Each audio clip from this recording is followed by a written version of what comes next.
সাবেক উপদেষ্টা আসিফ মাহমুদ তিনি একসময় আমাদের সাথে রাজনীতি করেছেন এবং তার সাথে আমাদের সখ্যতা রয়েছে।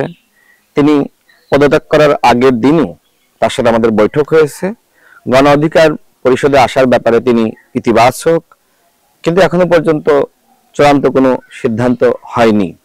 তিনি যদি আমাদের সাথে আসতে চান সেক্ষেত্রে তার যোগ্যতা এবং তার মর্যাদা অনুযায়ী আমরা তাকে সম্মানিত করব। আন্দোলন সংগ্রামে তিনি ভূমিকা রেখেছেন, বিশেষ করে গণ অভ্যুত্থানের তিনি নায়ক। তিনি চাইলে যে কোনো দলে যোগদান করতে পারেন অথবা নিজে নতুন দলও গঠন করতে পারেন, সেই স্বাধীনতা তার রয়েছে।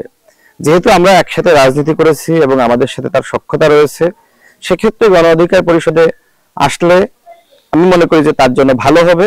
আমাদের সাথে যেহেতু আগে থেকেই সম্পর্ক রয়েছে, আমাদের সাথে একসাথে উঠা বসা রয়েছে, তিনি সহজেই আমাদের সাথে মানিয়ে নিতে পারবেন, যেটি অন্য দলের ক্ষেত্রে তার জন্য আসলে কঠিন হবে। তো তিনি সিদ্ধান্ত নিক তিনি কি করতে চান।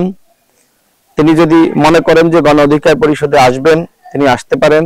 গণ অধিকার পরিষদের দরজা তার জন্য সবসময় খোলা রয়েছে। তিনি উপদেষ্টা ছিলেন, সরকারে থাকলে সমালোচনা হয়। তার বয়স তো খুব বেশি না, বয়সে তরুণ।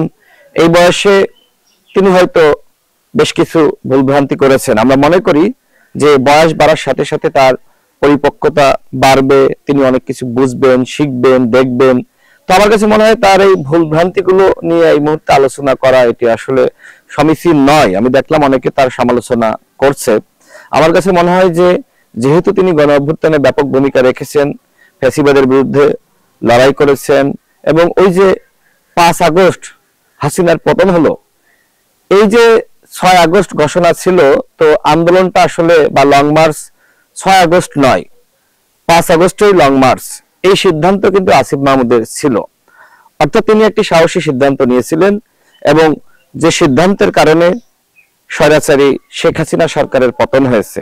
তো আমার কাছে মনে হয় যে তার প্রতি আমাদের ভালোবাসা দেখানো উচিত।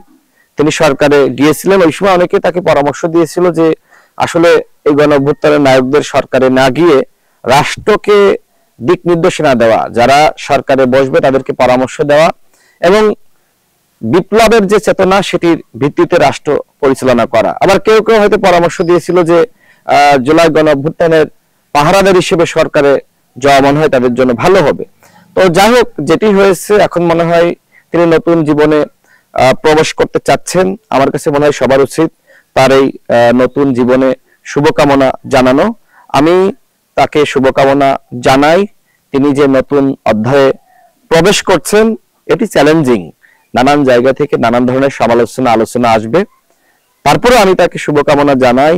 আমি আশা করি তার ভুলগুলো তিনি শুধরে নেবেন এবং নতুন রাজনৈতিক পথ চলায় তিনি তার যে সাহসিকতা, তার যে বলিষ্ঠতা, এবং তিনি যেভাবে ফ্যাসিবাদের বিরুদ্ধে লড়াই করেছেন, এই সংগ্রাম তিনি সবসময় জারি রাখবেন।